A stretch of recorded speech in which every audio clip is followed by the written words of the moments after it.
eristuda selleks, et me jääksime silma, et ma toon ühe näite eelmise aasta siis Euroopa chatboti ja AI konverentsilt, kui pärast avakonverentsi päeva oli see esinejate õhtusöök ja hakkasime kõik sealt ära minema oma hotellidesse ja need joped, mantlid olid kõik selle stange peal.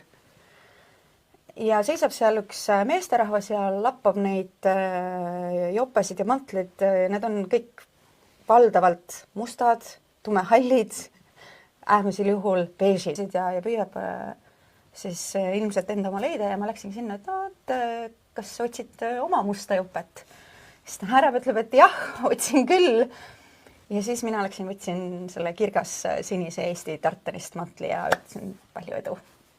Et samamoodi on ju ettevõtjana sotsiaalmeedia, kui meie tekstid koduleheküljel, ka e-kirjad, ka uudiskirjad eristuvad selle poolest, et meie isikupära on seal sees, siis on ju ka kliendil lihtsam aru saada, kes me sellised oleme, kes on see inimene selle brändi taga ja mida väiksem on ettevõtja, seda olulisem on see inimene selle brändi taga, et nii nagu veebikool seostub kõigile Marika Juusuga, see on nagu selge, et siis on kõikide väikeste ettevõtjate puhul see inimene selle ettevõtte, selle brändi taga, sest inimesed ostavad inimestelt. Ärgem unustage seda ja praegu rohkem kui kunagi varem inimesed otsivad inimlikkust.